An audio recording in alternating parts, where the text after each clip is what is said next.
It's time to go behind enemy lines and learn a little bit more about this Buffalo Bills team, where all kinds of things are happening in Buffalo town, and the Jets will be going to Buffalo for the rematch from the Week 1 contest. Let's roll it.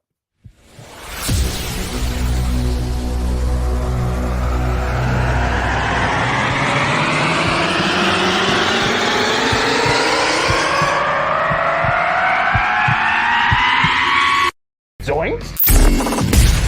It is unequivocally the Super Bowl for New York Jet fans. Field Yates, baby. Field Gosh darn Yates. Let's bring him on the show. Come on, people. Connor Rogers is joining the show. What's up, Connor? But Trevor Gosh darn Sycamore, baby, for me, personally, my favorite New York Jet of all time. Wow, it's great to be on. What an intro that was right there. Paul, nobody does an intro like you, man. Paul, you give the best intro of literally any podcast that I've ever been on. I'm gonna lose my gosh darn bananas.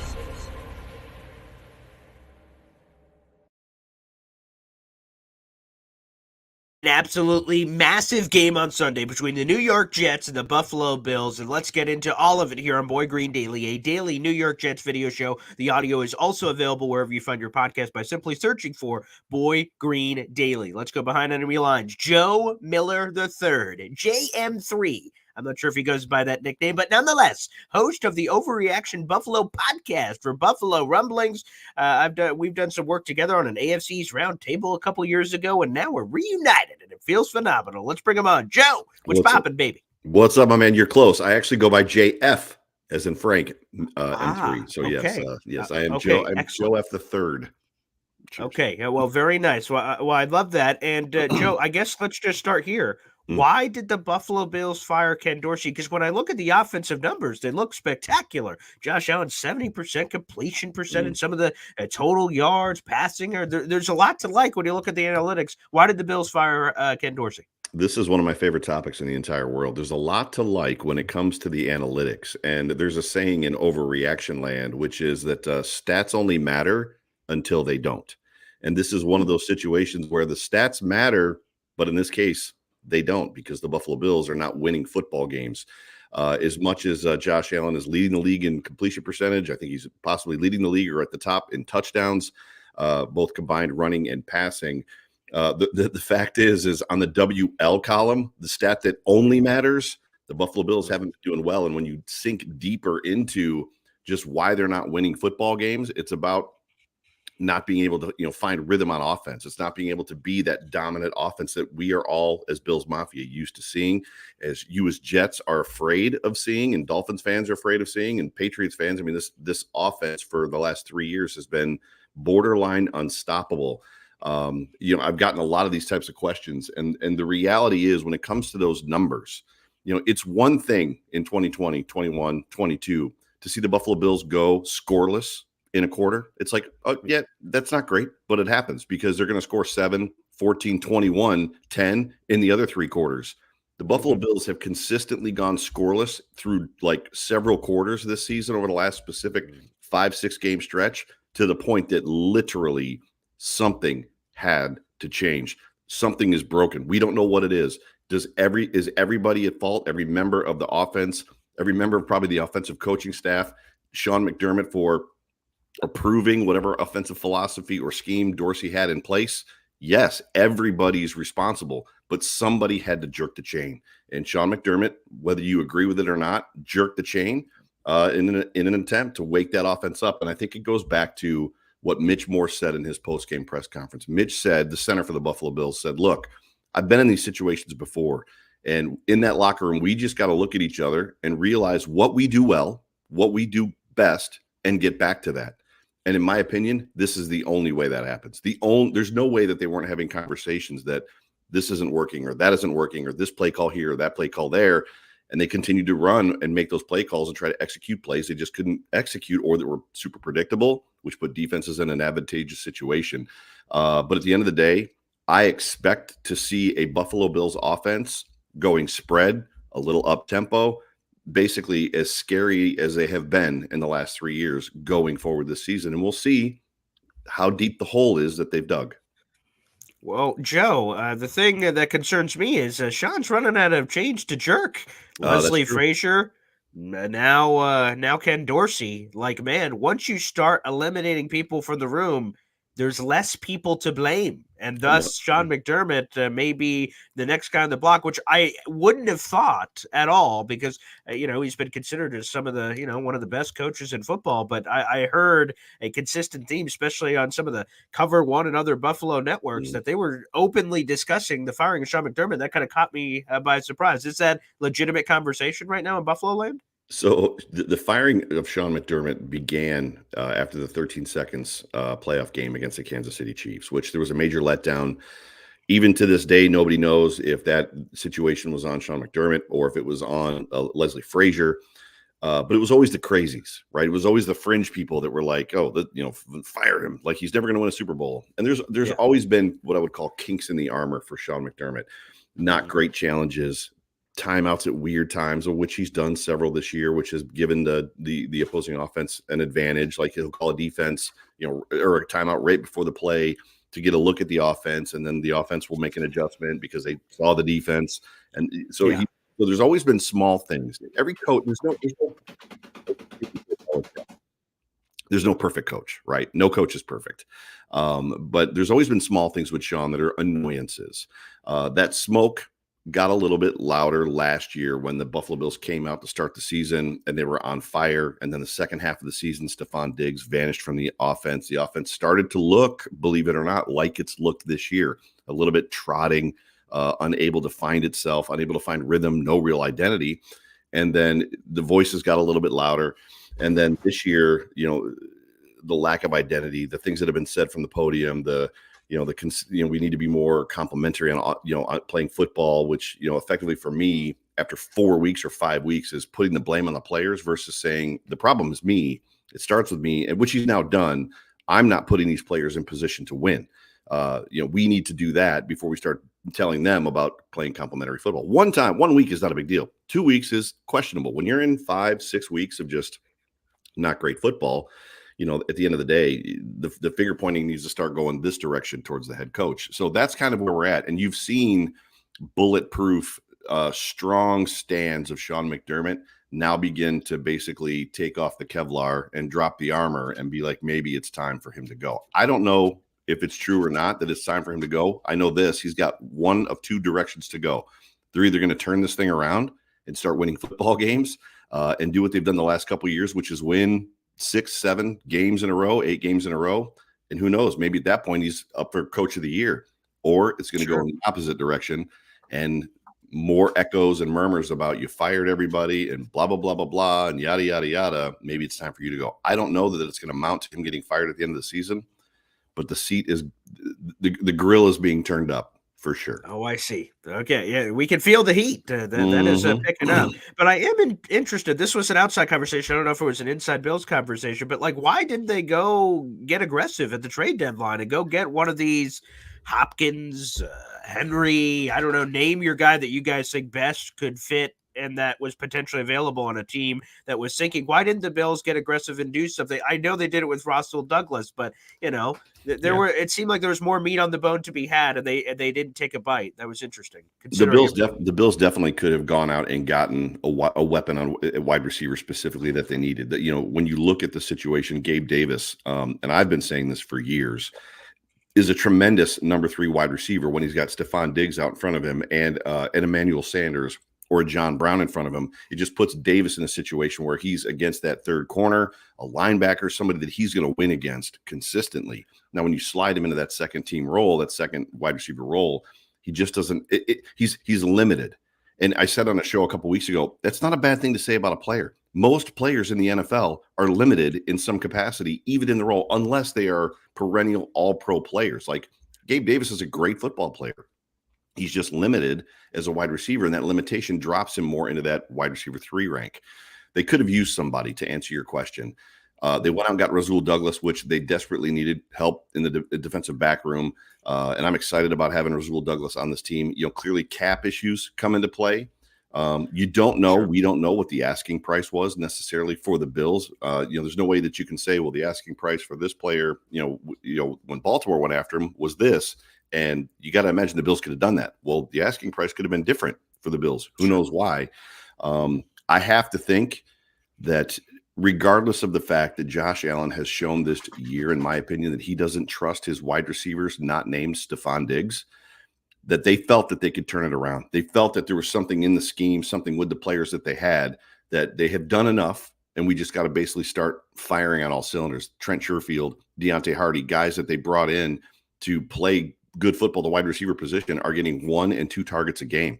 Well, that's not because they suck as wide receivers. It's because Josh, either the scheme, the play call, or Josh isn't getting the football to them. So when it comes down to it, I don't know why. Would we have liked to have seen Nuke?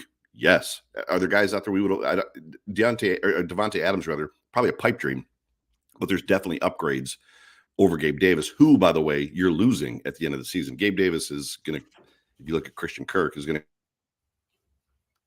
there's no way the Buffalo Bills are paying him $90 million. So could they have done something? Yes. Should they have done something? I think so.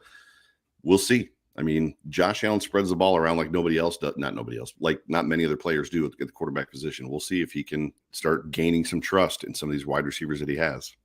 So with that being said, Ken Dorsey is out. Joe Brady comes in. He's called plays before. He was on the national championship LSU team that went undefeated. He got an NFL opportunity with the Carolina Panthers, and then ends up leaving there, gets fired, and then ends up heading up to Buffalo land. In less than a week's time, he probably can't drastically change the offense, but maybe some tendency things, and maybe he's been thinking of a couple of things. It's almost like the student to the master. Oh, man, if I was running that ship, I would do A, B, C. So maybe that's it. What are you Bills fans expecting from Joe Brady now stepping in for Dorsey? There was a report out today that just talked about some of the tendencies that Joe Brady has called as an offensive coordinator, and a lot of that is spread, right? 4 wide receiver sets. Sure. Again, a little up-tempo, things that Josh Allen does well. I mean, the reality is I don't know how opposing fan bases necessarily look at Josh Allen, specifically AFC East fan bases, because let's be honest, when we're on Twitter, we're trashing each other. We're going after each other. We're bringing up the worst possible scenario.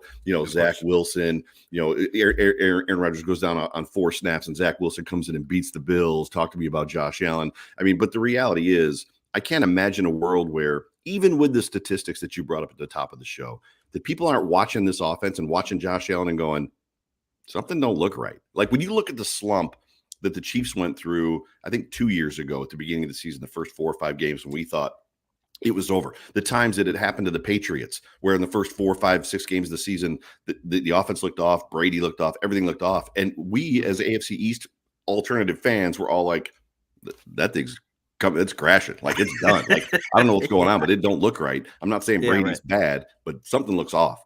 So at the end of the day, the expectations for me is for them to they're spending a lot of time right now, I think, in asking Josh what works. What do you feel comfortable? What are the route concepts around combinations? Because things apparently, per Dan Orlovsky and several, I think Kurt Warner just did a piece. I haven't had a chance to check it yet.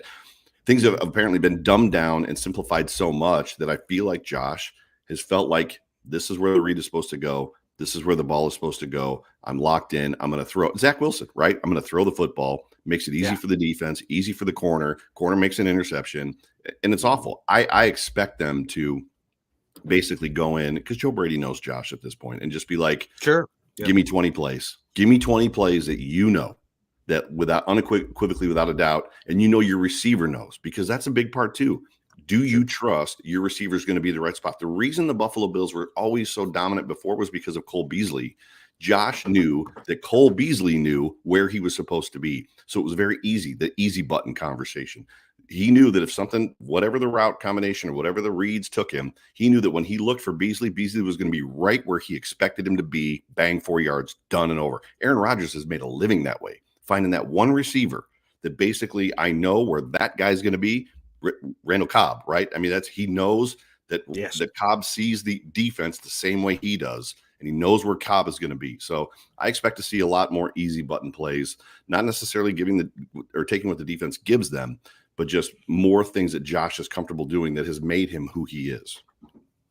And now we have 2 desperate teams. We have the Bills that are at 5-5. The Jets are at 4-5. They were just riding out in a 3-game winning streak, and then they've lost 2 in a row, and both to AFC conference foes, which those losses hurt even more. So now I ask you this: Jets-Bills. Jets won the first one. It was crazy, a walk-off winner. Not that I have to bring that back up to you, I suppose. Thanks. but I guess that did just come up. Josh Allen, he has consistently struggled against his Jets defense. Why? Has anyone been able to pinpoint the reason? Is it just Josh making dumb mistakes? Is it the Jets forcing him into seeing things weirdly? What is it? So Robert Saleh, the first time that he faced Josh Allen, he was the defensive coordinator for the San Francisco 49ers. And the report that he gave to the media was, well, Josh Allen's a lot like Cam Newton. And Bills Mafia, including me, lost our minds, specifically content creators, because it's like, did you watch any film? Because Josh Allen is not Cam Newton. Yes, he runs the football, which was what Robert Saleh was referring to or inferring. But Josh Allen is dangerous with his arm. Josh Allen lit him up and just crushed him in that football game. Like literally made it. There's gifs out there today of Josh throwing the ball over, like, I think it's Fred Warner's hand. And, as far as that goes, but since coming to the Jets, what the Jets do very well against Josh Allen is basically wait. They put him in a situation, which is what Sean McDermott's defenses largely are predicated on. We're going to make you go down the field in 14 plays. And if you don't make a mistake in 14 plays, congratulations. You deserve the 3 points. You deserve the 7 points, whatever it is. And Josh Allen, for some reason against the Jets specifically, at around play 6 or 7, gets a little antsy and is like, I got to get it all right now. And then he just starts doing things he shouldn't be doing. So they do a very good job of just baiting him. And he takes the bait a lot against the Jets. Now, matchups are a thing. Why do the Jets kind of have Josh Allen's number? And why do the Dolphins, no matter what happens against Josh Allen, most of the time, even in the game that they lost against the Dolphins, Josh Allen threw for 400 yards in that football game. Like, he owns the Dolphins. Why do you, even we can't figure it out, but for all intents and purposes, I think it's a defensive philosophy that Saleh is doing well, which is just lulling him to sleep and basically waiting for him to make the mistake, because Josh has shown against that team specifically that he is going to take the bait and make a mistake at some point, and then they just capitalize and they do a good job of it. All right, let me just ask you bluntly: do you believe the Buffalo Bills are going to make the playoffs? They're 5-5 right now, and really, according to the numbers, if you won out or something very close, you'd probably be as close to guaranteed of a playoff spot as possible. And as you mentioned, this team has been capable of going on runs before. But everything you've seen with this team, regardless of this Jets game, just in general, as we look at the rest of the path, do you have confidence that the Bills will snap out of this weird funk and make the postseason? Yeah, the Bills have dug a hole inside the hole. So there's the hole, which is we're 5-5. The hole inside the hole is the fact that the 5 losses came against AFC conference opponents and obviously 2 AFC East opponents, which puts you in a situation where there's 6 teams with 6-5, 5-5, 4-5-ish, maybe 7 teams, similar records to the Buffalo Bills. The Bills are on the outside looking in. And when it comes down to tiebreakers, the Bills are not in a good situation. So the Bills are going to have to effectively win out. If they win out, I think they probably can not only make the playoffs, but possibly win the East. If they end up the season 12-5, beat the Dolphins in the last game of the season, I think they win the East. I think they make the playoffs. If the Bills do not win the East, I don't know that there's a path for them to make the playoffs if they don't win the East, the AFC East. So I think it all comes down to that. The funny thing is watching Dolphins Twitter, they know it too. Like they're not at the point where it's like victory is ours. They're like, there's a chance. Like that's the vocabulary from Dolphins fans. There's a chance we could win the East, because they know too. This team goes on a tear, wins out and beats them in the last game of the season. More than likely that doesn't spell good things for the Dolphins, but it's not going to be an easy road. I mean, Cowboys, Dolphins, Chiefs, Chargers. I mean, the Bills have a tough Ravens. They've got a tough schedule coming up. It's a gauntlet. Why did the Bills hate running the football? When I was watching that Broncos game, whether it was James Cook or whoever it was, Tay, who's a local guy around here, whoever it is, it just seems like there's pops. I'm like, ooh, okay, all right. And then they get away from it. Is it just the allure of Josh Allen that, hey, I know we're running the football great, but it's out of Josh Allen's hands and we paid him like $1 gajillion? What's the mindset there? Well, why does that happen? The offensive coordinator just got fired. I would tell you that in years past, schematically, and what they were asking the offensive line to do, they haven't been very good at it. They didn't really have the back to match the schemes they were trying to run concepts. Now James Cook is good. Latavius Murray has shown that he's got a lot of fuel in that tank. They did pick up Leonard Fournette, which I'm not overly excited about. Fournette to me is not anything worth writing home about. Tay, I don't know much about him. When James Cook is going on a tear, why not feed him? I don't have that answer. You would think. I mean, they did have one the comeback drive. I believe it was the comeback drive to take the lead in the game. They didn't throw a pass, so it's in them, right? You know Yeah, that they went right. 80 yards without throwing a pass. Most of it was James Cook, who was basically on fire. I don't know the answer to that. We can't figure it. They try to run multiple different concepts from a running Mhm. situation. They've been doing this weird shotgun delay handoff, which has not worked all season, Yeah. and they run it over and over. It's frustrating. Yeah, I can imagine. All right, let's finish up with this, Joe. At the end of every show, whether it's a Jets guest or Bills guest this week, we ask them to make a prediction for Mm. Sunday with all the information we have, of course, because obviously the injury report can change over the coming days. But with everything we know right now, what's your prediction? What happens on Sunday? So I think the Jets do a very good job again of keeping the score low offensively for the Mhm. Buffalo Bills. I think that when you're looking at what Robert Saleh and that defense can do, our offensive line is improved this year. They even showed that in that first game against the Jets. That game was lost. All of Bills Mafia. It's not about the Jets beating the Bills week one. It's about Josh Allen throwing 4 interceptions, 2 or 3 of which were awful. Josh losing that football game. So I do believe that the Jets defense keeps the Bills offense kind of at bay, 17 points, right? 17, 20, Sure. maybe Yeah. 21.